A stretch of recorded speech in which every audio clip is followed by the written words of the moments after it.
Hi everyone. Welcome to the last Friday of September, and last Fridays usually mean these interesting sessions at BehanBox that we started last month, really. So this is, as you all know, it's called How BehanBox Reports, and the idea behind doing an event like this every month is to take some of our very interesting, impactful stories that we may have done either for within that month or before that, and basically talk to the reporter who has taken the pains to bring you this story and go through the whole reporting process, what prompted her to do the story, and this whole business of reporting, and also the business of editing, like how does the whole editing process happen, how a story shaped at BehanBox. And the idea behind all this is that, often we feel that, oh, this is just happening in a rarefied universe, and so on. Well, really not so. Our stories are all around us. We at BehanBox definitely believe that stories are all around us. We've got to keep our eyes and ears open, and sort of be aware of them. And we basically want our newsroom not to be like this unattainable sort of a place. What we want our newsroom is to be more accessible, where you as an audience come and chat with us, ask us how we do our stories, also tell us your stories. And in that sense, this particular session is of great interest because this is one of our stories that really kind of went all over. When we first thought about this story, we were very excited, but we didn't know how much it was going to resonate with our audience. So we thought, and this was published just last month, so we thought this is for the second event. We did one last month, which was around street vendors. I hope some of you would have attended that one. And that set of stories was completely different. And this one is all around what beauty parlors in small town India, in rural Jharkhand, especially rural and semi-urban Jharkhand. What does it mean? What do they mean for the owners, the women who run these beauty parlors in a completely different geographical and caste setting, different from ours? And what does it mean for the women who live in those and who are the clients of these beauty parlors? And for many people outside of Jharkhand, and we've been hearing people write to us, speak to us, that everyone saw themselves in the story in some form or the other. People took away different things from the story. Some took away, insights on entrepreneurship, some on caste, some on hope, some on rebellion, some on anxieties, and so on. So we thought, okay, let's deep dive and dissect this story with actually Ankita Apurva, who reported this story and wrote this story, and also get Malini Nair, who's our editor, to take us behind the scenes of our editing process. For all of you, I'm Bhanupriya. I'm the founder of BehanBox, and we have the rest of the team with us in of BehanBox. So I'd also like for you all to meet the rest of the team as well towards the end of our session. But without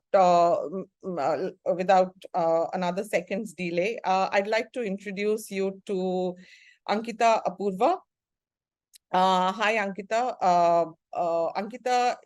I will let Ankita introduce herself, because I think people do a better job of introducing themselves than other people do it for them. So, Ankita, could you just tell everyone here a little bit about yourself, and then we can just dive into the storytelling process. Also, before we do that, what I also wanted to say is that we have a good chunk of time for the audience, because this is also, we want to hear your stories of visiting beauty parlors or just hanging around them, or whatever, or as researchers, as Nandita is, to tell us what their experience. So we have a good chunk of audience exchange time as well. So over to you, Ankita. So, hi everyone, I'm Ankita Apurva and I am from Ranchi, Jharkhand. I'm from a farming family over here, and I had this semi-urban, rural mixed upbringing.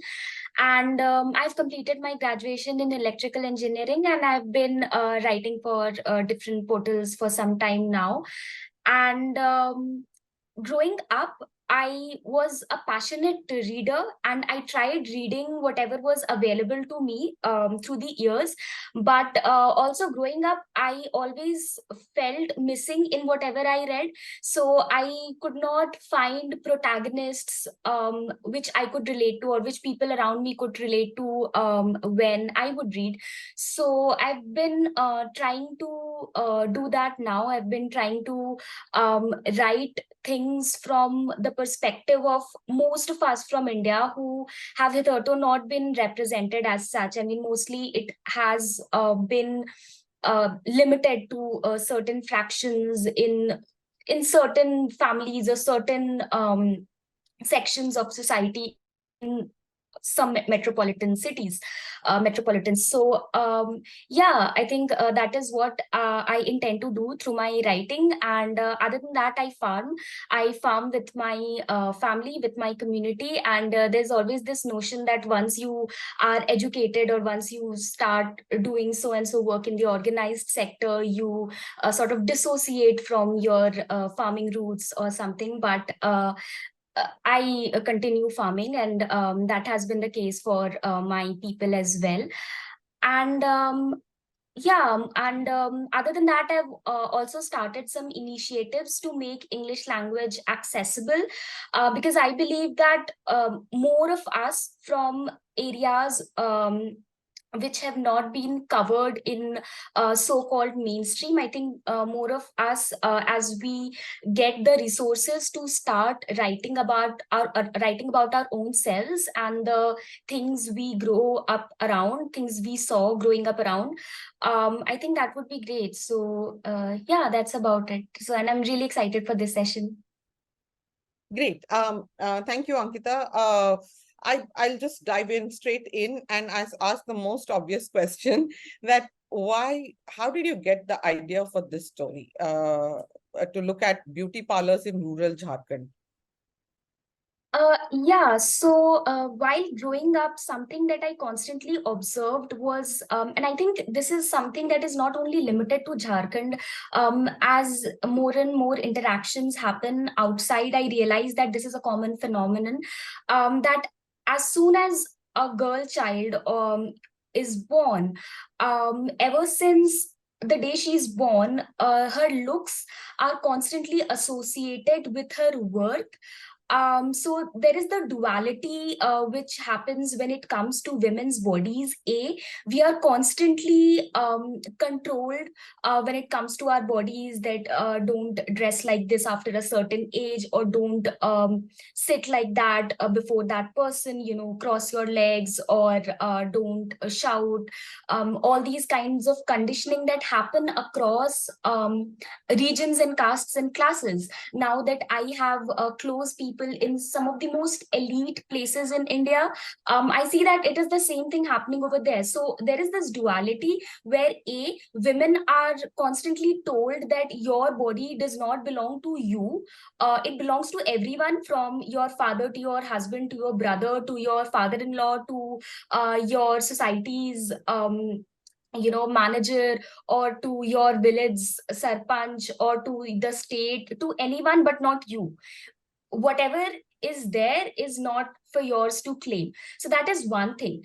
Other thing is that women are burdened with taking care of that body in different ways. Like, I remember ever since childhood, or even now when there are young girls, people comment that, oh, she's fair, so she'll look good when she grows up. Or they openly tell the parents that you won't have a problem getting her married because she's conventionally pretty, or if she's thin, all these kinds of things. So there is one, the shaming and the dystopia that is constantly fueled into our minds ever since we are born. And of course it is worse for trans women, and those intersections do exist. And then the beauty parlor thing in rural areas or small towns is imperative, because that is one space where women actually reclaim their bodies, where women, when they walk in, when I was visiting all these parlors and I was talking to the women in who run these beauty parlors in rural areas, we were constantly discussing about how this is the only place in the entire village, in the entire rural block, where they and I can talk without having any man, any man's gaze or any man's opinion being thrust upon us. Why I wanted to do this was because there is of course, there is the oppression, but then after the oppression, and we also reclaim our bodies. And of course, for this, we are also grateful for all the women who have done things before us. So I definitely wanted to write this, because this is one space where women are at ease, women own themselves, and women share everything that they face day in and day out, be it talking about their nosy relatives or their controlling in-laws, or a lot of private details. So yeah, this, I think, a beauty parlor, even if it is one single thatched roof in a village, that beauty parlor is the solace of all these women who only have the space to speak in that particular area. So yeah, that is why I wanted to do this piece. Excellent. I really liked how you framed this in terms of the duality, but in terms of the oppression, but also the reclaiming of our bodies. And in many ways, I think the story of small town India, those women was a lot of urban women who are a lot of them are our readers, have come back and said we've seen ourselves in the story. So there is a certain kind of a pervasiveness to these feelings of both oppression but also reclamation and freedom, or the hopes for freedom, really. So Ankita, I'm always thinking, why did you come to BehanBox with your story? I mean, there are so many places that what about BehanBox? Did you think that that this should be published here? Yeah, so there were multiple reasons as to why I sent in this pitch to BehanBox. It is that because I come from here and I have seen how misrepresented, or first of all, there is nil representation, and if there is representation, there is misrepresentation of Jharkhand. So I wanted to go to a place where I have read the pieces and where I know that things are not done for clickbait. Like, there are a lot of platforms, especially in today's digital age, which are doing amazing work and which are speaking out about taboo topics.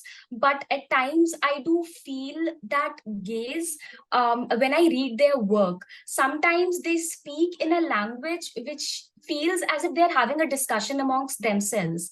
Like, even though they speak about intersectionality, or they speak about breaking barriers, or speaking on behalf of women from areas which are not represented, the manner in which they speak, the language, the vocabulary, the references. For example, this still happens with me because I did not grow up in a place with a lot of pop culture references or that culture. So I start reading a piece on some XYZ portal, and it's about something which affects women from backward areas or small town areas, whatever, or women farmers, anything.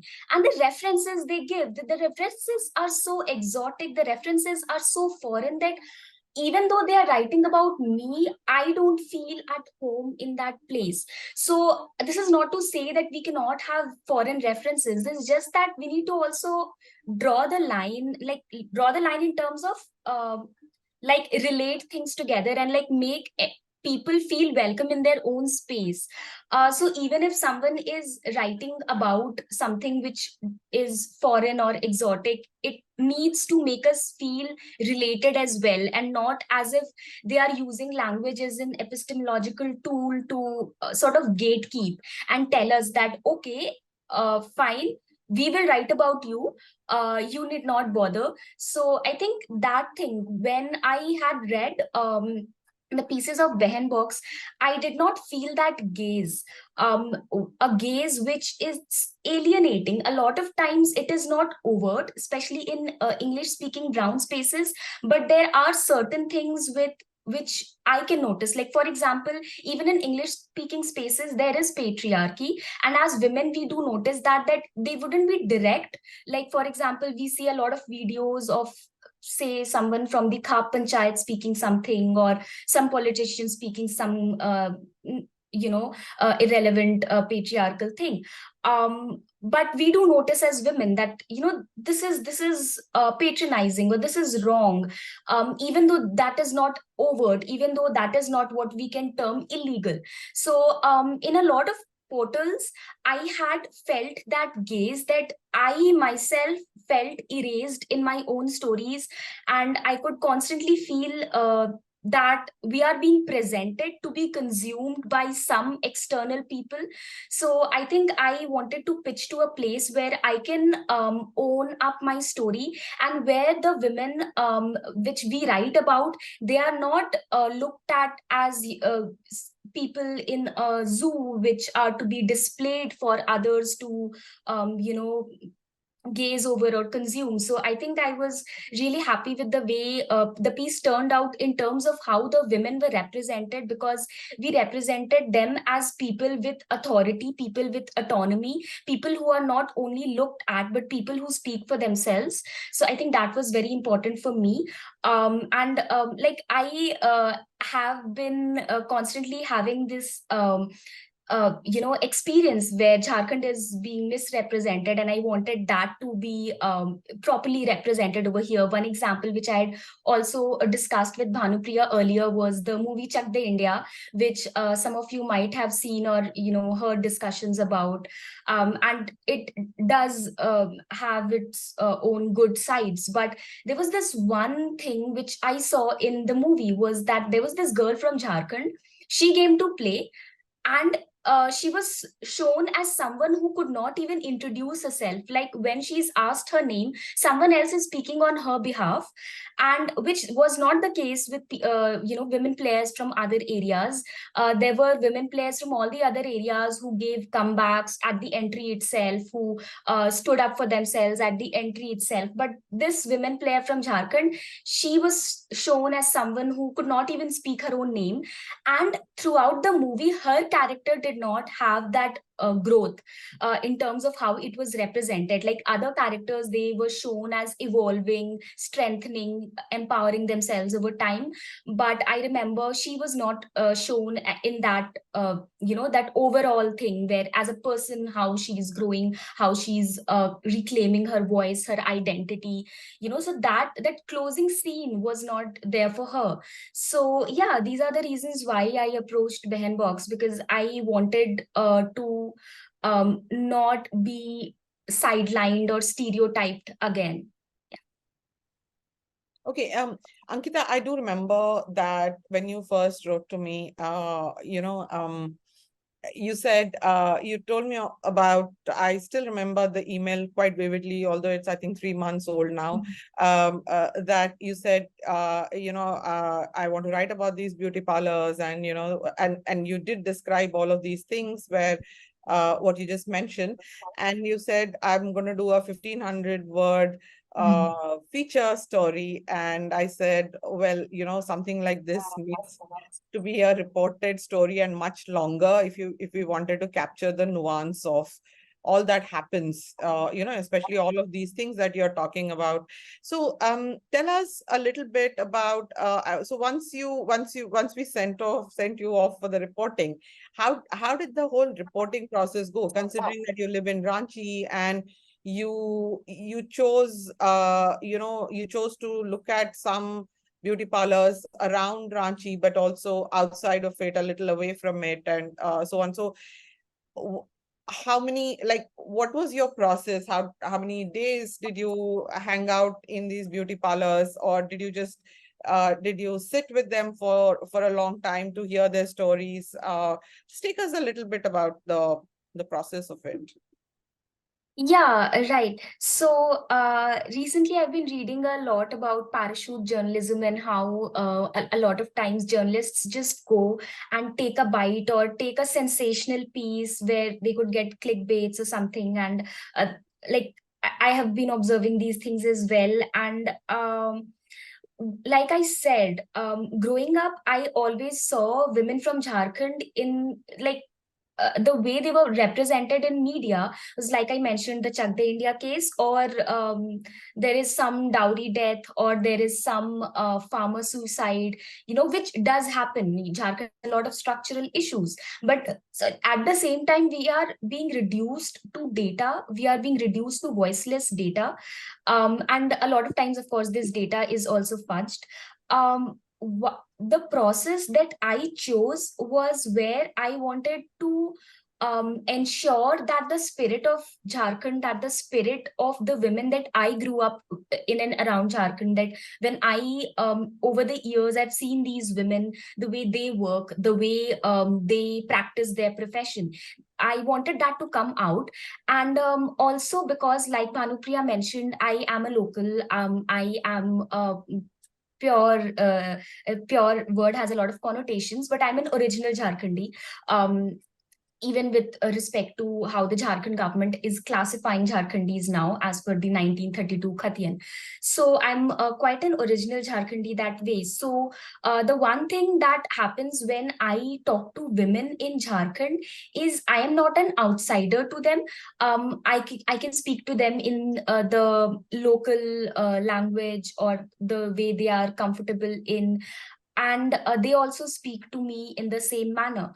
So when I thought of visiting these places, I did not want to just go and like talk to them for 10 to 15 minutes and then walk out and be like, okay, I got my thing done. And so I've seen that happen actually when some functions, etc., are being organized in Jharkhand, in Ranchi's Murabadi Maidan. And I see a lot of um, big media houses, their reporters come, they collect something which shows that this thing was covered, and they move. And of course they have their own constraints, but in my case I wanted to take in the spirit which I knew that we would be able to do only and after which they are comfortable with me.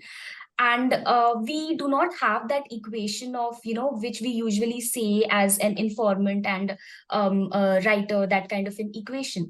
So that is one thing. The other thing is that because I am from here, and because my family has over the centuries now been active socially, politically, etc. So because of that, some people, like wherever I went, a lot of times during the conversation I would figure out that okay, they know someone, so and so, and they would get more comfortable around it. So in the sense that they would not feel as if they are having an outsider who is examining them, who is questioning them, who is interrogating them. We actually, the kind of relationship I built with them was over time quite friendly. Like because one parlor, my among these parlors, there are several parlors that people from my family or my family friend circle also visit.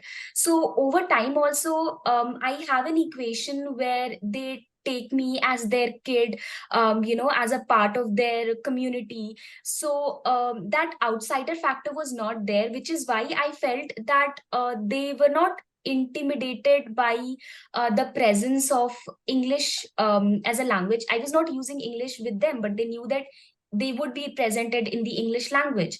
And usually in rural, semi-rural areas, because of the systemic issues, people do feel alienated when English is mentioned, etc., in passing. but they opened up, and I did not just go and visit them and come out. I used to sit with them for hours and talk to them. So there are a lot of things which are not in the piece, but I know about them, about their family, about their background, about their struggles. So I definitely didn't want it to be the writer informant case. And I like these women, they are extremely diligent, they are extremely hardworking, they are busy, they are occupied, they do so much. And also, unlike posh parlors, these women, they themselves clean their parlors, they do the brooming, they do the cleaning, they do everything.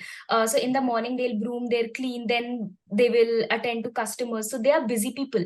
So because of which and there's this religious interference happening in society. So because of all these things, Thursdays tend to be the days where parlors tend to be relatively empty, because of the religious connotations that people don't get their hair etc cut on Thursdays. So which is why I visited the rural parlors on Thursday. And that, like, there were relatively less customers, so the women could talk with me more calmly, more in depth, more in detail. And like they could open up more, with more intensity, and they didn't feel as if they were having to manage between work and manage between so and so. So they could also be at ease. And also, like, there also patriarchy comes into picture actually, because when I was visiting a parlor in semi-rural Jharkhand, which I think I'd mentioned in the pitch as well, there is always this thing that my mother had told me, that visit during the afternoons, because that is when there are less customers, because they are attending to feeding their husbands or their kids or their in-laws, whatever. So, you will have more time with the parlor owners or the workers at the parlor. So, yeah, like all the things that there is in the article, those things were there during the process as well. Yeah, that's about it. Um, I think that's very interesting because you do talk about yourself being a local, and therefore in some ways integrate, and therefore the power imbalance is somewhat lessened, if not completely raised, right? But I also know that, like, last time when we had this similar event, and Saleha, who had worked with street vendors for months and for an entire year actually, and it was a participatory sort of process. And one thing that struck me when she said was that even if you wear you are the most, you have tried every bit to integrate, just the fact that you have a pen and paper creates that imbalance, that power imbalance already, right? So how did you and I also remember you telling me when we spoke earlier that so what happens with parachute journalists, even if they're speaking in Hindi, their Hindi is a bit different from, say, what a local person in Jharkhand would. As someone who's grown up in Jharkhand, we use a lot of hum, right, and not meh, right? So how did you so even when you were speaking in a very local sort of you integrated as being a local, but how did you navigate this bit about the fact that you were still a person with a pen and paper? Yeah, I think I navigated this bit by, first of all, like you said, being absolutely into, wherever I belong to. And when I started talking to them, the focus has to be on them. Like, I would become the listener and not the interviewer or the interrogator. Like, I would, like, maybe it's because I'm a local, or because of my demeanor or even my face, it sort of became that kind of an equation where they took me as sort of a kid in the family. So I think that equation over here in this context, in this specific context, and I think it's very specific in this context only because these women are women around me, that they actually started behaving with me as if I am a kid from their own community or their family or their circle. So, and that might have got to do a lot with them knowing, like say so and so person from my family, or them at some point of time they did the wedding makeup of someone in my family, and these things came out in the conversation. So they sort of someone Can everyone else's thing be muted, please? Yeah. So Yeah. in my case, I think specifically in this case, it was the equation became similar to that of me being a kid around them who has finally learned English and is able to write in English about them, and them sort of taking, actually not sort of, like they were taking pride in the fact that they have a kid from nearby their village who's now writing in English, and they're happy over it, so about it, so they are very excited and they are talking to me. So in this case the equation turned that way, where they were talking to me like in that beta and that our kid sort of a tone, which also has got to do with a lot of factors. Like I said, that like in one parlor where I went, during the conversation we figured out that her brother-in-law is colleagues, like distant colleagues with my mother, or some other person, my screen is coming as purple. Yes, for some reason. A very psychedelic color. Okay. But we can carry on. We don't mind. Okay. But yeah, so in this case, and also because, like I mentioned, I think one factor over here was that they know my family, and because my family has been socially active, like they'll probably not know my father directly, but they'll know my grandfather on the maternal side or something like that. So there's this sort of trust that अच्छा ये तो उनके अच्छा हाँ उनके बारे में सुने हैं, that kind of a thing. So that would happen, and but I think in this case it was more of an exceptional case, because this usually doesn't happen with journalists or with reporters. But in my case, because I'm a local and because I was reporting about women who live, say, some 50-60 kilometers from where I'm living, or that kind of a thing. Yeah, there was this thing. Other than that, I think the one thing with Jharkhand, the people in Jharkhand is, I don't know, maybe it's a cultural thing or maybe it's a regional thing.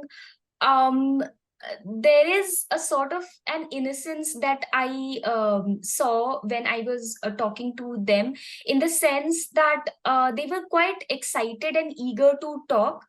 And the power dynamic that you are speaking about, um, like I said, I think because of the way I look and I also behave, once I'm comfortable with people, I sort of get a bit childlike, and the way I look, I think they sort of took me as a kid from the community, just talking to them, and they became, interested in like helping me write what I want to write, and telling me about, okay, there is another parlor over there, you can go talk to them, or that kind of a thing.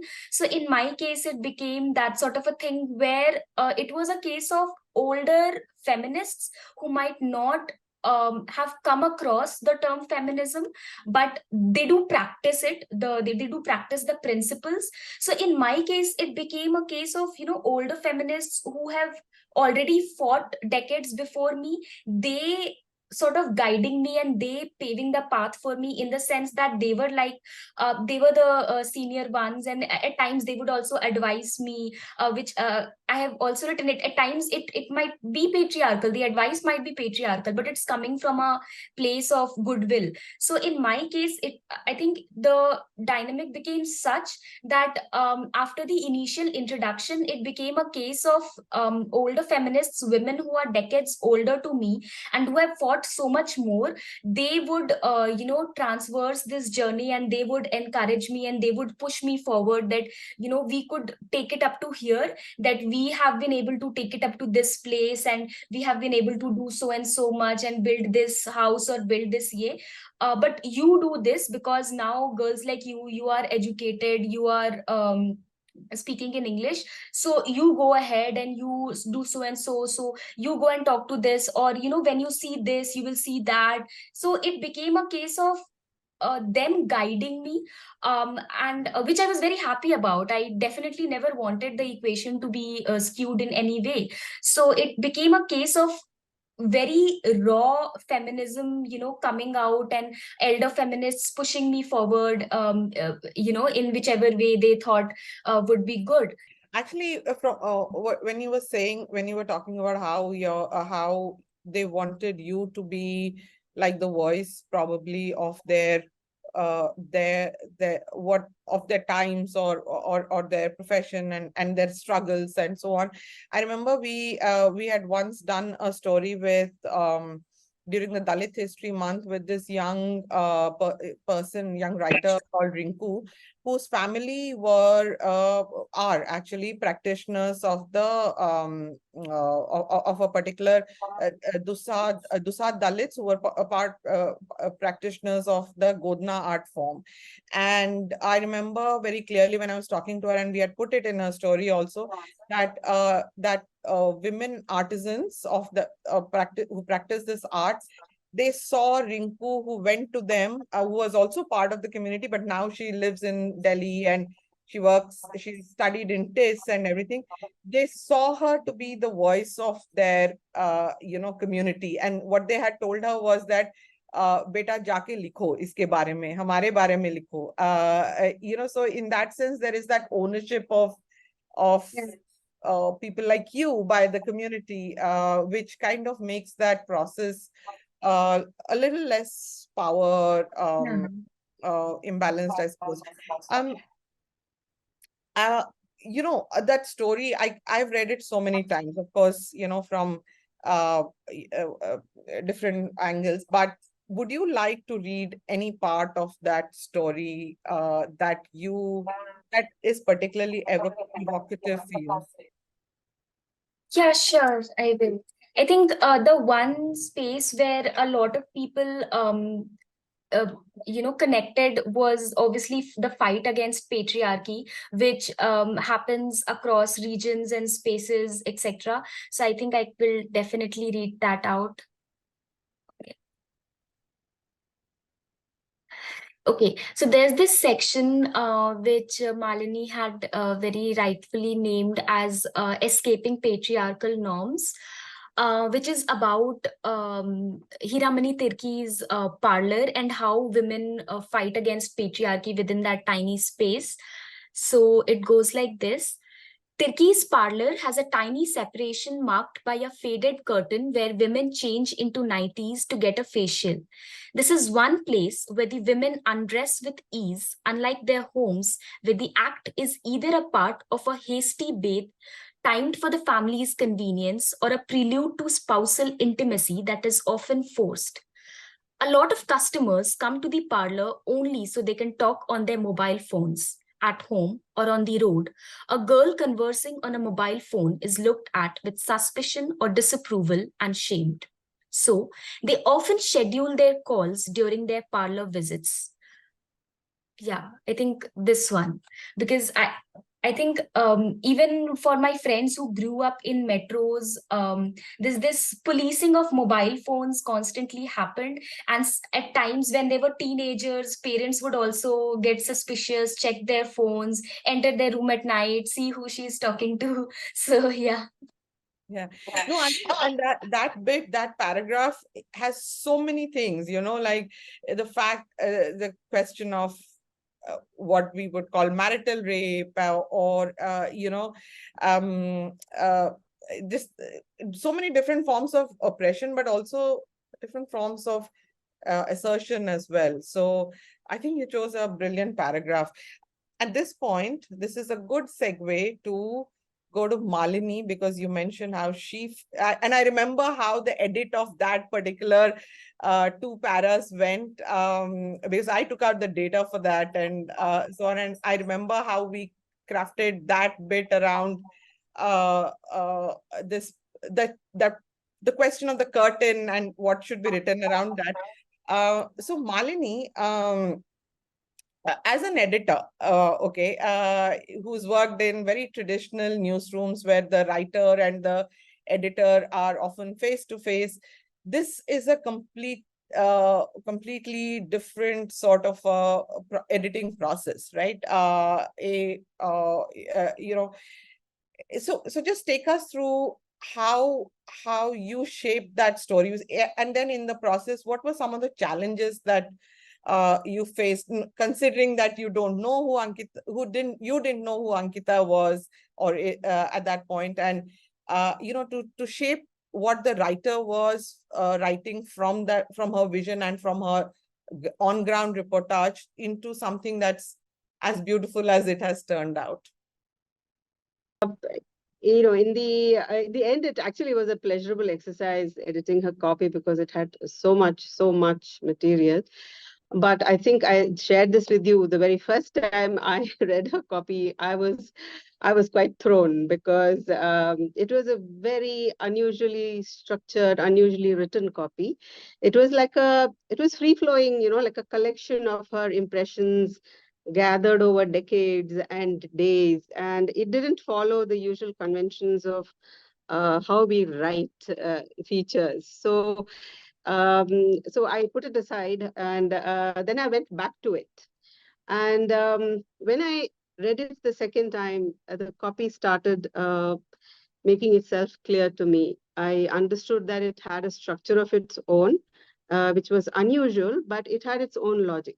And to meddle with that structure would have really been a bad idea. So what I had to do is to ensure that we got the reader to walk into the story, into Ankita's own life and the life of the women we are talking about, with greater ease. So we made changes to it all through the copy, but the changes were actually very basic. How shall I say? There were no massive changes to how I did ask her, for example, to put a perspective para right on top, so that we know the sum total of what she is talking about, why the story had to be read, more importantly, why it had to be written. But what I found fascinating about her story was that she was constantly intermingling various aspects. Like, there would be descriptions of the places, there would be comments, but there would also be her own impressions, which were very, very unique. For example, she points out something very interesting all through the copy, that she's talking about women who are very hardworking, very innovative entrepreneurs, actually. They think through their business. This is not just some random thing that they're doing. But at the same time, they have to make sure that to their families, especially the men, they don't appear as very empowered women. So when you're summoned inside, you go inside. When you're if you're asked to do housework in the middle of all this, you still go and do it. But these women are also supporting entire families, supporting their ambitions. One of the characters actually spoke about sending her son to Latvia for education. I mean, what they're doing is very significant, but they're not really allowed to project it as such in front of their families and to the society at large. So how to weave these impressions that she has brought to the story with the factual reporting, with what the beauticians are saying, with what the customers are saying. That was a challenge for me while I was editing. There were small things. For example, she would talk about how women in parlors actually are very relaxed when they sit. They don't have to worry about propriety. How are they looking? How are their feet looking? Or how are their legs looking? These were not things that they had to worry about. So I had to constantly keep interweaving these. Of course, she had done a pretty good job, but make sure that her voice was not getting obscured in the midst of the technicalities of editing. So that was very important for me. Number one. The other thing, of course, is what we were speaking about, what she and you also spoke about, is that I was very worried that in the process of editing, some like condescension would creep in. I mean, she herself, of course, made sure that that was not the case. But I was very worried that I might put in something or take out something which would have a note of patronizing or condescension towards the women we are writing about. So this is something I had to constantly watch myself for. And for example, we started the story, if you remember, Ankita, with Shivali Mitra saying that that the women who come to her come with very little time because they sandwich it between various hurried tasks, and that they often come to her and say that we have to get the animals back home, the cattle back home, before so do a fast job of doing my eyebrows because I have to do this. So to make sure that the irony comes in there, that there is a little humor, but it shouldn't sound like ridicule. It shouldn't sound like, haha, look what she's saying. So these were the kind of challenges I dealt with while editing copy. Yeah. Mm.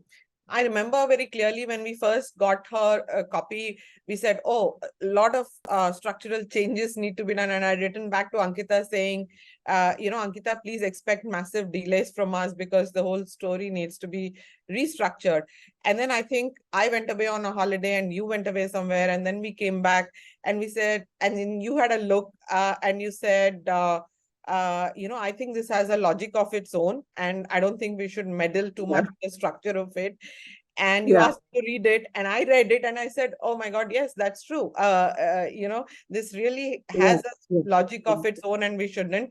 And I remember us discussing also that bit that okay, as fantastic a job as she'd done with being as a writer just at the right place, not stepping too much into the story, but also not completely keeping herself out of the story as well. I think that was one of the most brilliant things I felt about the story, and a lot of that comes with how we shape the story and how we think as editors also, that what's our place in this whole writing, editing, producing process.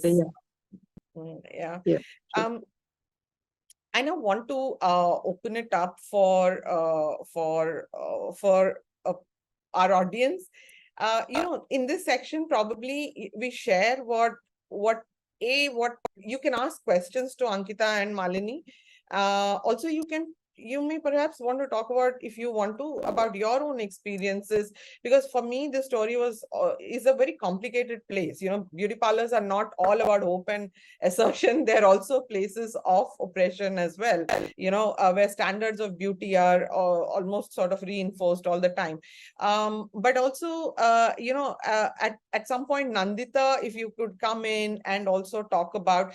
Nandita is a researcher at UCL, and I came across her on Twitter today, where she shared her thesis on beauty parlors in London and the formation of the South Asian diaspora there. And it was just that I had to come across it today, and I asked her, would you like to come and also probably talk a little bit about your findings and how your thesis, what you observe in London perhaps is a little different or the same. What is the sameness and what's the difference from the story that you read about Jharkhand? Maybe we can start with you, Nandita, and then can go to the rest of the audience. Yeah, sure. Can you hear me? Yeah. So, it was fortuitous indeed that I submitted my PhD thesis just yesterday, and it's titled Mapping Intimacy, the South Asian Beauty Salon in London and the Production of Diaspora Space. So I have looked at salons that are run by women from India, Pakistan, Nepal, and Afghanistan in London. And it was very fascinating for me to listen to Ankita, just thinking about, how many similarities in our findings there are. Also, I've always felt like, this kind of immersive journalism can be very similar to academic research, which is, in my case, which was ethnographic in nature. So I spent 2 years in the 2 salons. So I chose 2 salons in London, and I spent about 2 years there doing participant observation, which meant that, so beforehand, I trained in beauty work because I thought, okay, why would somebody just let me hang out in their salon for 2 years? So I should be able to provide some assistance to them. So I was acting as an assistant beautician in the 2 salons. So that's the way I conducted my research.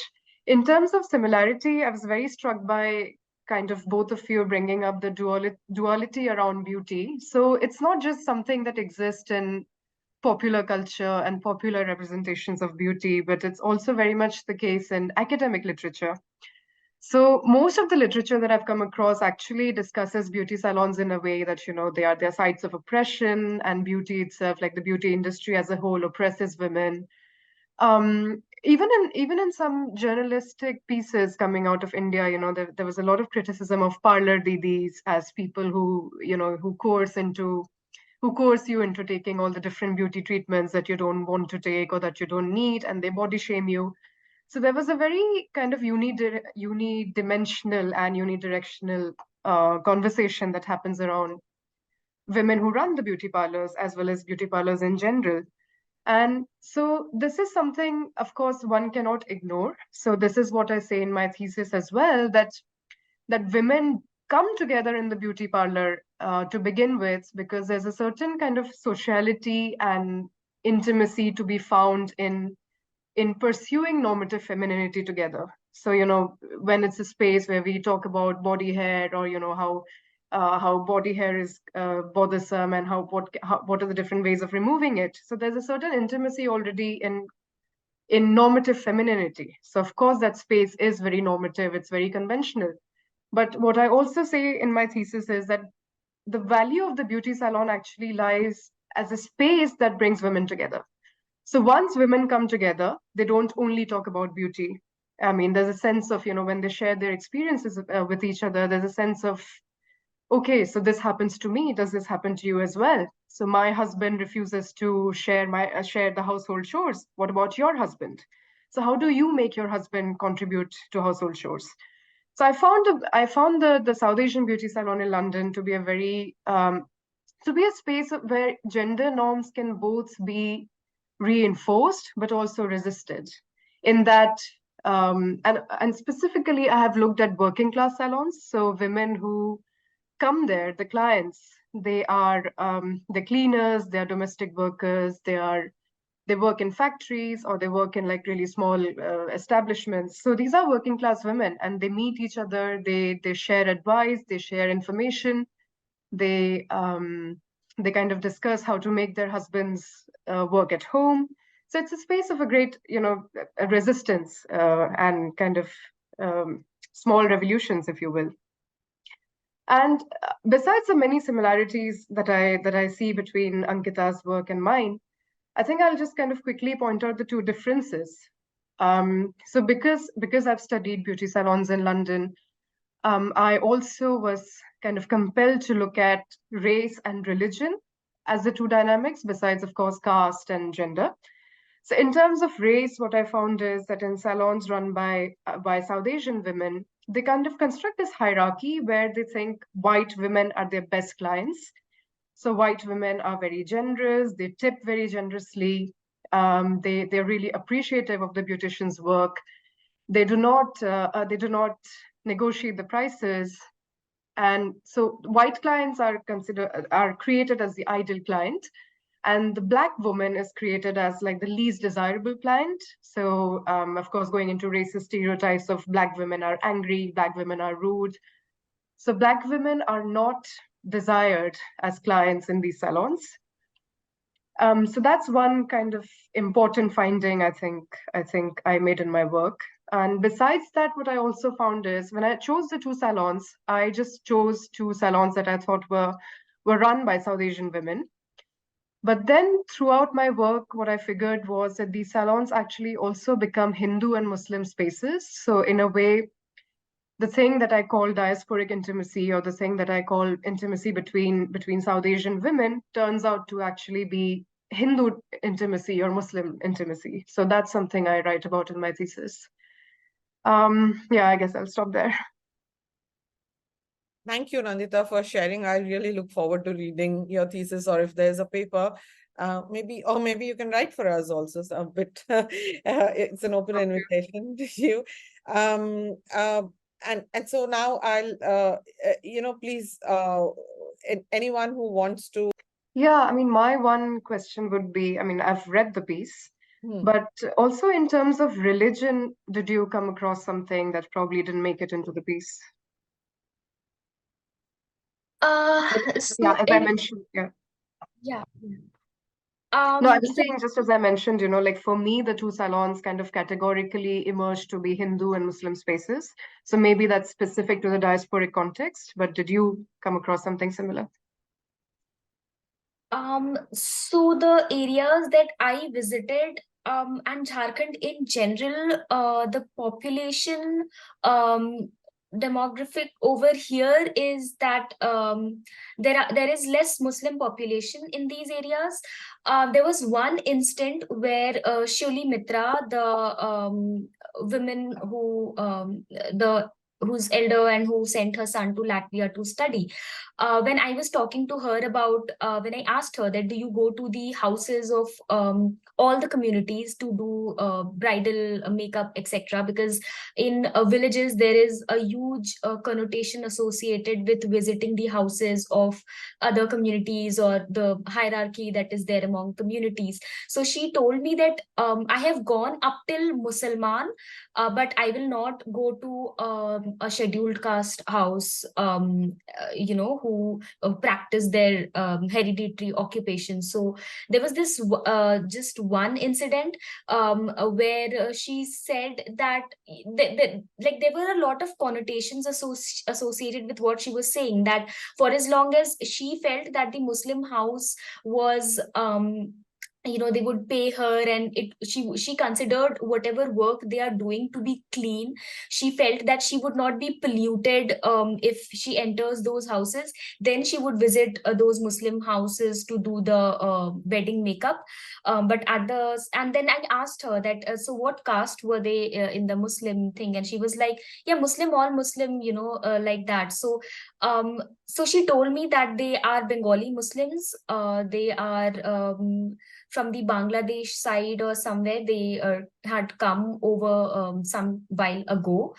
And this was just one incident where she said that she's comfortable going because they do some normal working class job, which she's comfortable with, in the sense of entering their house, and but in terms of a lot of hereditary occupations which she considered to be polluting, and coming from her own conditioning and the society she lives in, because she told me that if she would enter houses which do practice certain professions, then she would be ostracized from her own community or her own family, because the same hands which she has to use to do their makeup or parlor work, she'll use them to cook, and then people will ostracize what she's cooking or whatever. So there's a lot of things over there, and over here a lot of things, because these parlors, most of them were in their houses or attached to their houses, or like even if they were not in their houses, they were in their colonies or somewhere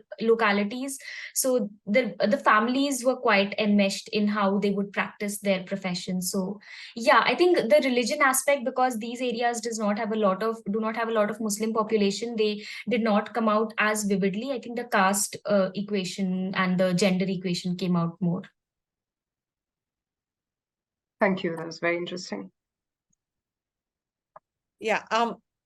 Anyone else, please feel free to just unmute yourself and ask a question, or share your own experience. If you had this going to beauty parlor give you any sort of anxiety, or does it make you feel happy? Hi, this is Devika. I don't actually have a question, but I'd like to say a few words if that's okay. Of course. And sorry, I have my camera off. I just came down with a cold today, so I'm not looking very presentable. So I'm just going to keep my camera off. No worries. So Yeah. yeah. So I just wanted to say that, I really enjoyed listening to what Ankita had to say, and also Malini, and later Nandita. And it just kind of, so I'll just tell you a little bit about myself. I'm actually I work as a researcher. I'm a user researcher. And I run a small company.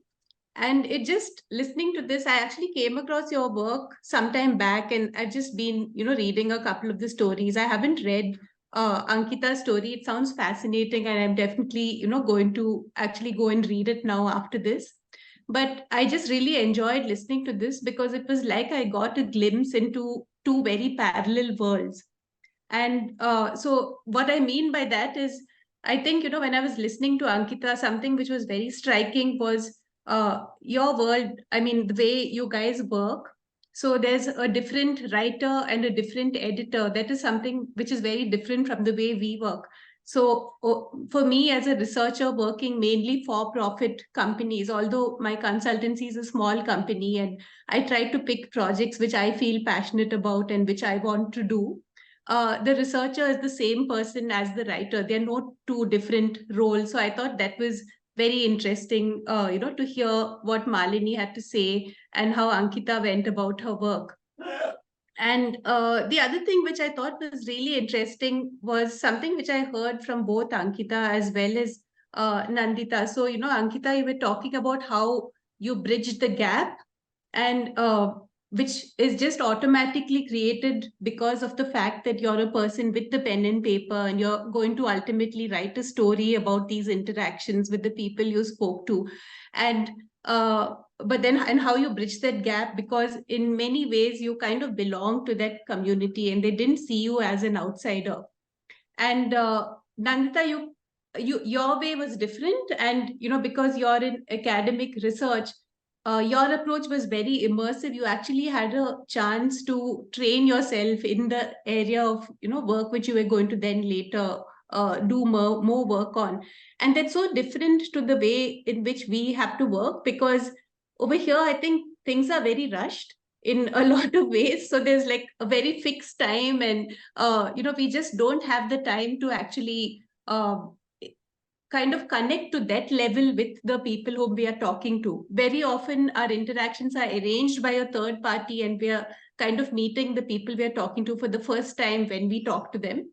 But I just wanted to share like something which I heard. So sometime back, we were doing a study about digital abuse and how different people have experienced digital abuse. And our client wanted to really understand what they could do to make things better for people who've either witnessed or, witnessed or actually gone through digital abuse themselves. And what we heard from our participants at the end of, each interaction was that they almost felt like they were in therapy. So like, talking to somebody whom they had never seen before was very therapeutic. And earlier they were never able to kind of articulate these things which they had gone through and how they felt about it. But then after they finished an hour of talking to us, they kind of felt like they had gone through therapy, and it was very, really a nice feeling for them. So I just wanted to share that, and I would love to hear if you guys had any words of advice considering the context. And we don't have this kind of connections with participants as commercial researchers. If you had any advice in terms of how to bridge that gap and connect better with people who we speak to. Thank you so much, Devika, for sharing your experiences, and also seeing that that connectedness between both Ankita's and Nandita's work. But also I was very taken up by what you said in terms of how these listening, what we often go as researchers or journalists or whatever, and just the fact that, especially with the case of gender-based work, right? As it is, we are all across different in different places in the deprivation matrix. We are in some ways none of us are seen, right? And so in many times, just the fact that people have come and listened and talked becomes a place to sort of feel therapeutic. That's very interesting. Whether it's whichever space you're talking about, whether it's for profits, non-profits, as a journalist, researcher, but I don't know, anyone else can probably answer what Devika is saying. Anyone? Can I within- quickly come in on that one? Yeah, please. So, yeah, thank you, Devika. So I was thinking, I mean, I have worked as a researcher in different contexts, and in some contexts, I think it depends very much on the context. Some contexts do not possibly require that kind of immersion. And I think in those kind of setups, I've found that people are interested in narrating their stories to you and they derive some value from it when they believe that you are genuinely interested in their stories. So kind of making them believe that, you know, you are really interested in listening to them and what they have to say. I think that's kind of the bottom line I go with. But also something interesting in the context of my PhD research in beauty salons. So had I relied only on interviewing, I do not think I would have finished this thesis at all, because interviewing as a method simply did not work for me. And I do write about it in my thesis because I find like, so if you ask a woman, okay, you know, why did you migrate from India to the UK? They'll probably have an answer to it. But if you ask them, why do you straighten your hair? You know, many a time they do not, they're not willing to have a full-fledged conversation around their beauty choices and why are they in the beauty salon and why do they prefer a certain beautician over another. So I do kind of dwell on it in terms of, you know, the limits of speech itself and the limits of how women have, you know, over time been made to believe in a lesser kind of value of their speech, and probably there isn't a language that suits what we want to express. So I had to rely on participant observation because I had to observe what people were doing, what they were saying, how they were behaving, because my interviews were really useless. Like I did not get any substantiated answers from the participants I worked with. And Ankita, I would be interested to know, like, for you, interviewing did work. You were able to get what you wanted through interviews. Yeah, in my case, I did feel that interviewing worked, but like I said, the context over here is different, in the sense that they opened up to me more because that equation of a writer and a person being interviewed was not over there anymore. It was like, okay, you know, a kid amongst us from a family like ours is now writing, and she will go forward, you know, hopefully our grandkids will also learn English. So that kind of a thing was there. So over here it was more of a case of a community building sort of a thing where they considered me to be one of their own. So I think that is why this came out. But I strongly feel that if I move myself out of Jharkhand, out of these areas, then I think, like Nandita said, I will also have to you know, figure out different ways and work in different ways to get the kind of intimacy with the people that I'm talking to. Over here, I think obviously the equation is different.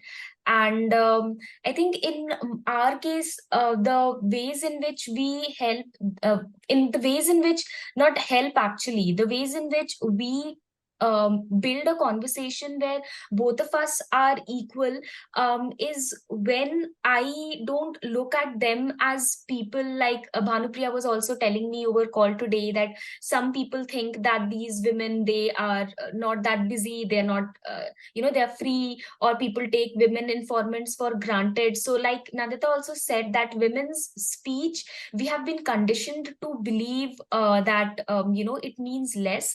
So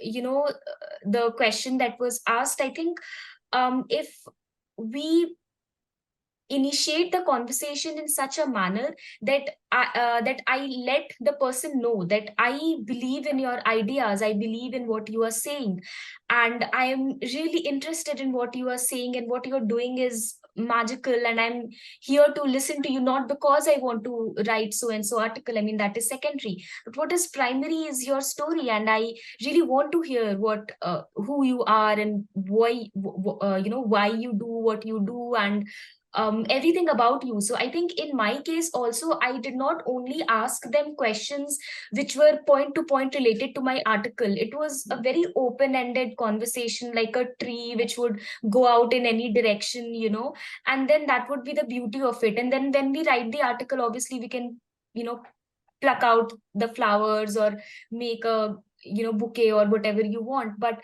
I think in order if to know in order for them to bloom the flowers that they would want, I would really have to build that forest with them first, because where they just free flowing, they tell me everything. Like, I did not need to know what her son did after he passed out from Latvia, what happened in COVID, where he's working right now. But for her to, just have that space where she is sharing everything, I think that helped me, because she was open and she was telling me everything like someone who is here to listen. So I think that was there. And of course, I think Devika, in your case, if you have a large number of participants, then you have other constraints. In my case, because I had a certain number of people that I was talking to, I could have these, free flowing, long conversations and everything.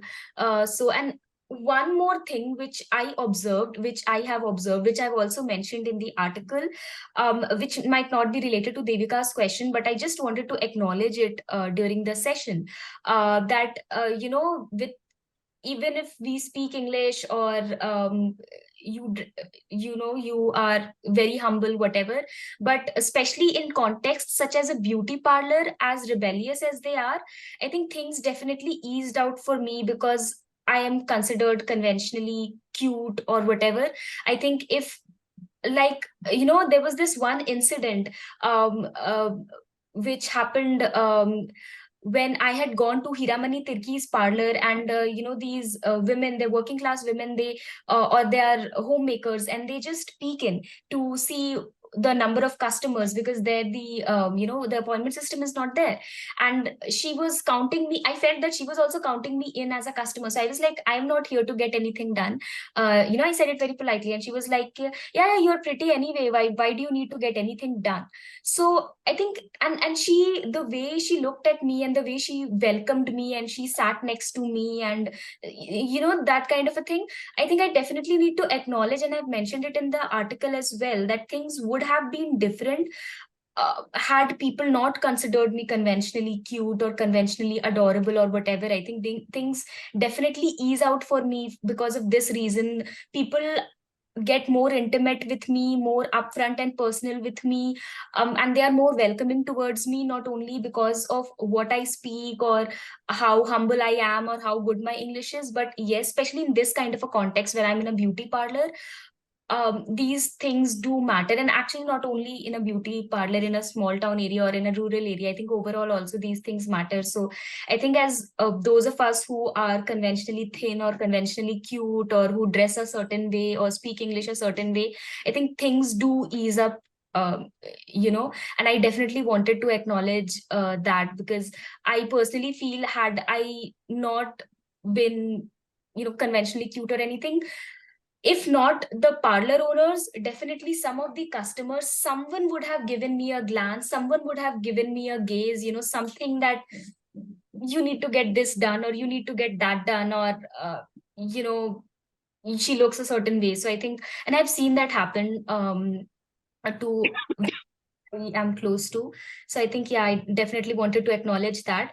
And getting back to Devika's question, I think, yeah, the one way which I felt, which of course depends on the constraints of numbers and time, is that to not only ask them to the point questions for which I want to the point answers, but to just engage in a conversation with them where they feel they own the conversation, and they are taking forward the talks, and they can own up that space, where they feel that, okay, I can speak what I am speaking. I am not here to answer what I am being asked, but I am here to speak what I want to speak. So I think when that happens, women, people share more, and the communication goes on from becoming like a transactional activity to more of an activity where people bond over it. It's more of a bonding activity. Yeah. Thank you so much, Ankita. Any other questions anyone would like to or maybe you can also tell us what are there any particular ideas that you have that we should be talking about, or we should be reporting on, anything, just free flowing, Hello, can I ask in Hindi? Actually, Yeah, I have a yeah. question from. Hello, Ankita. I have experience last year. मैं हापुड़ में थी और एक parlour में थी.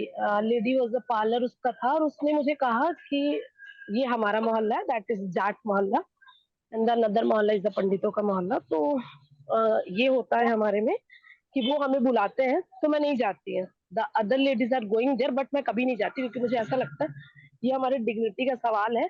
वो हमारे घर नहीं आ सकते, तो हम भी उनके घर काम करने नहीं जाएंगे. क्या आपने ऐसा फेस किया था जब आपने ये स्टोरी की थी, या किसी ऐसी लेडी को जो एटलीस्ट कम से कम दलित हो और वो नहीं जाना चाहते हो क्योंकि उससे लगता हो कि डिग्निटी का मामला, वो हमारे यहाँ नहीं आते तो हम भी यहाँ नहीं जा सकते? Yeah, so another thing that I wanted to हम एक और चीज हम इसमें बिल्कुल बोलना चाहते थे, हम पहले वाले आंसर में नहीं बोल पाए. वो ये भी था कि चूंकि हम उच्च जाति से नहीं आते हैं, पर हम बैकवर्ड कास्ट से आते हैं, हम किसान समुदाय से आते हैं. तो चूंकि हमारे साथ उस तरह का छुआछूत नहीं होता है, तो ये भी मेरे साथ जब हम गांव में महिलाओं से बात कर रहे थे, तो क्यों ज्यादातर महिलाएं जो पार्लर में काम करती हैं झारखंड में, जो डेटा है, या क्योंकि झारखंड का पॉपुलेशन ऐसा है पूनम, कि एससी पॉपुलेशन यहाँ पर कम है. झारखंड में आपका ओबीसी और एसटी शेड्यूल ट्राइब का पॉपुलेशन ज्यादा है. डेटा अगर आपको भी पता होगा. तो देखिए, उच्च जाति की महिलाओं के ऊपर एक अलग तरह का, एक तो उनके पास जो सामाजिक तौर पर वो ऊंची होती हैं, लेकिन गांव में जहां तक हम सब ने देखा है, और आपने भी पहले की किताबों में भी पढ़ा होगा, कि ऊंची जाति की महिलाओं के ऊपर एक तरह से दूसरे तरीकों की लगाम होती है गाँवों में, जहाँ पे पंडित की बहुएं या राजपूत की बहुएं जो होती हैं उनके ऊपर, या बेटियां, उनके ऊपर अलग तरह का लगाम होता है. उस हिसाब से घर से निकलने का जो ज्यादा दायरा होता है, वो पिछड़ी जाति और आदिवासी समुदाय, या दलित समुदाय, या झारखंड में दलित वर्ड नहीं यूज करते हैं, बट सब जगह अलग अलग यूज करते हैं. तो यहाँ पर उस समुदाय के बारे में उस समुदाय का नाम लेकर बात करते हैं, या एससी बोलते हैं, जो भी. तो ये जो महिलाएं होती हैं जो उच्च जाति की नहीं होती हैं, वो यहाँ पर ज्यादा निकलती हैं घर से, क्योंकि जो उच्च जाति के जो घर के लोग हैं, वो अपनी महिलाओं का जिस तरह से वो अपनी महिलाओं को बांध के रखते हैं, या जो भी उनका सोच है, तो वो नहीं जाने देंगे अपनी महिलाओं को, अपनी महिला जैसे भी वो उनके बारे में बात करते हैं, वो महिलाएं दूसरी जाति के लोगों के घर जाकर दूसरी जाति के लोगों को छूकर उनका सारा काम उनको नहीं ये छूट दिया जाएगा, बिकॉज यहाँ पर वैसा ओवरऑल गांव देहात में वैसा ही माहौल होता है. झारखंड में देखिए, ज्यादा करके यहाँ पर जो आबादी है, वो क्योंकि पिछड़ा वर्ग का है और आदिवासी वर्ग का है. तो पिछड़ा वर्ग और आदिवासी वर्ग का यहाँ पर देखिए, आदिवासी वर्ग बाकी राज्यों में उनको थोड़ा डिफरेंट वे में देखा जाता है. यहाँ पर चूंकि जैसे जो मुंडा समुदाय हैं, वो राजा रहे हैं उस तरह से, तो उनका एक अच्छा है. और गांव का जैसे जो कुछ भी रिचुअल्स जो भी होता है, वो भी पहान जो करते हैं, जो मुंडा के जो होते हैं, जो मुंडा में जो उच्च होते हैं, पहान, वो लोग करते हैं। तो यहाँ पर आपने बहुत एक इम्पोर्टेंट क्वेश्चन पूछा है कि विमेन का आपस में जो अनटचेबिलिटी, अछूआछूत महिलाएं ही जो आगे हम खुद ही वाहन बन जाते हैं उस चीज के। तो ऐसा हुआ था कि देखिए इसमें बहुत सारा फैक्टर्स होता है। जैसे कि एक जो महिला से हम बात किए थे जिनकी उम्र कम थी, मतलब जैसे मेरे से ज्यादा होगी, मेरे से 10-15 साल ज्यादा होगी, तो वो चूंकि उनका पार्लर रूरल मतलब ग्रामीण क्षेत्र में था, लेकिन चूंकि वो नेशनल हाईवे पर था, तो हम उनसे जब पूछे थे तो वो बोली थी कि उनको कोई दिक्कत नहीं है, वो दलित महिला को अपने यहाँ काम पे, वो ऐसे भी नहीं बोली थी कि उनको कोई दिक्कत नहीं है, वो काफी खुलकर बोली थी कि ठीक है जो भी होगा हम सबको रख लेंगे काम पर, वो कोई ये नहीं है, बस उसको काम आना चाहिए और उसके घर में एक पैसा का जरूरत होना चाहिए तो उसको मदद हो। तो मतलब उनके जो दूसरे प्रिंसिपल्स थे जो कि वैलिड प्रिंसिपल्स कह सकते हैं हम, कि वो जिसको जरूरत है उसको नौकरी पर रखना चाह रही है, उस तरह की चीजें हैं। लेकिन बहुत सारी जैसे एक महिला ने हमसे कहा था, और एडिटिंग के दौरान बिकॉज जो एडिटिंग का प्रोसेस है, तो आई थिंक काफी हद तक हमने उनके डायलॉग को भी कोशिश किया कि वो उतना उस तरह से ना आए, बिकॉज उन्होंने काफी, जैसे गांव में लोग जिस तरह से बात करते हैं उन्होंने उस तरह से कहा था। उन्होंने पूरा डिटेल किया था, जो जो दलित महिला नहीं है उसके अलावा जो भी महिलाएं हैं, वो जो जितने भी बाकी वर्ग की महिलाएं हैं यहाँ पर, वो सब कहीं ना कहीं इस दौरान उन सब ने कहा, ज्यादा करके सबने नहीं बट काफी हद तक उन्होंने कहा कि वो पार्लर में अगर दलित महिला आती है तो उसका सब कुछ कर देंगे, मतलब सब कुछ एज इन जो भी उसको ट्रीटमेंट वगैरह कराना होगा, फेशियल कराना होगा, वो कर देंगे। लेकिन दलित महिला के घर पर अगर दलित महिला का परिवार, जो उनका हिंदू वर्ण व्यवस्था में जो उनका जाति का काम है, जैसे कि अगर कोई डोम जाति से है या कोई चमार समुदाय से है, तो वो महिला जितनी भी गैर दलित महिलाएं थी, ज्यादा करके वो लोग यही बोल रही थी कि पार्लर में आएगी तो कर देंगे हम लोग काम, लेकिन घर में, उस घर में जहां पर ये सारा काम भी उसके परिवार वाले या वो महिला कर रही है, उस घर में वो नहीं जाएंगी। ऐसा उन लोगों ने कहा। और उन लोगों ने ये भी कहा कि बहुत ही, मतलब वो लोग डिस्क्रिप्शन देकर बहुत ही उनका कंडीशनिंग है, हम समझ रहे हैं कि वो उनको बचपन से ये सिखाया गया है, लेकिन वो इस तरह की चीजें, उन काफी लोगों ने इस तरह की चीजें कही इस दौरान कि वो दलित महिला के घर जाकर दलित महिला का काम नहीं करेंगी उनके ऊपर, वो यहाँ उनके वहां आएंगी तो वो कर देंगी। और काफी महिलाओं ने ये भी बताया कि जब उन लोगों जब अभी भी उनके परिवार के या उनके रिश्तेदार उनको इस बात को लेकर के ताना मारते हैं कि तुम तो हर किसी को छूती हो अपने जहां पर तुम काम करती हो, उस तरह से, तो ये अभी भी है। और और जहां तक दलित महिला का काम करने का इन पार्लर्स में बात आता है, तो हम झारखंड में जितने भी पार्लर्स गए, जितने की से भी हमारी बातचीत हुई, सबके बारे में जहां पर भी, तो ज्यादा करके हमने देखा कि ये पार्लर्स पिछड़ी वर्ग और आदिवासी समुदाय, या आदिवासी समुदाय से भी काफी लोग जो जैसे ईसाई धर्म में परिवर्तित हुए हैं और काफी अच्छे, मतलब उसको डिवाउट वे में फॉलो करते हैं, वो लोग ज्यादा करके पार्लर चलाते हैं, बिकॉज पार्लर का काम काफी जो गांव में जो होता है ना, छूने का काम होता है। तो ज्यादा करके हमने ये चीजें देखी, बिकॉज उच्च समुदाय के लोग तो छुएंगे नहीं बाकी लोगों को, और दलित समुदाय से बाकी लोग छुआना नहीं चाहते हैं, जो कि गलत है। तो हाँ, ये ज्यादा करके ये हमने देखा कि ऐसा ही है।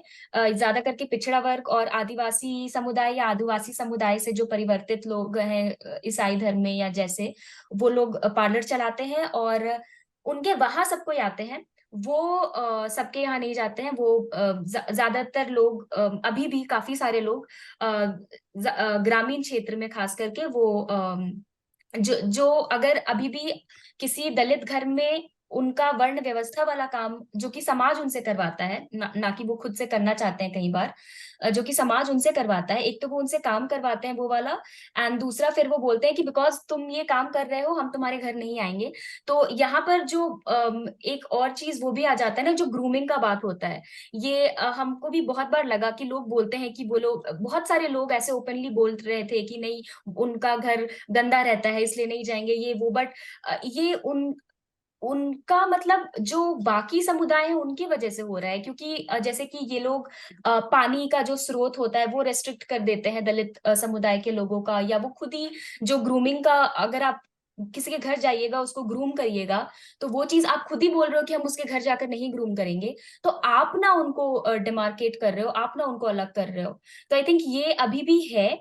और ऐसे हम लोग बोलते हैं विमेन का वो विमेन का वो, लेकिन ये तो है कि विमेन में भी हम लोगों में, हम लोग कोई एक विमेन नहीं है इस देश में, ना कोई क्षेत्र में, ना कोई गांव में, बल्कि हम लोग सब अपने अपने सोशल लोकेशन पर अपने अपने पिछड़ापन या अपने अपने जो भी ऑपरेशन हम लोग के ऊपर हो रहा है, और हमारे जो भी रिबेलियन है या जो भी प्रिविलेज है उन सब में एकदम है। तो हाँ, जैसा आपने पूछा वैसा होता है, जाति वाला चीज गांव में तो अभी भी है, वो सुधर रहा है। जो यंग लोग हैं वो उतना नहीं बोलते थे, देवर ओपन, वो बोल रहे थे कि हाँ हम लोग तो किसी के भी साथ काम कर लेंगे, बस उसको काम आना चाहिए। लेकिन जो ओल्ड हैं, जैसे कि जो शिवली मित्रा है, या जो और एक जो वुमेन थी जिन्होंने इस तरह की चीजें कही, वो जैसे कि सास की उम्र की होंगी जो, और जो यंग लोग हैं उनकी, तो वो वाला जो जनरेशन है वो अभी भी इस तरह की चीजें बोलता है। तो यस, आपने बहुत अच्छा इंपॉर्टेंट क्वेश्चन पूछा, तो thank you for that. Thank you, Ankita. We're 2 minutes over time, so we'll have to leave it here. And if you just wanted to just drop in a line and say hello, contact@behanbox.com is the place where you can say hello to us.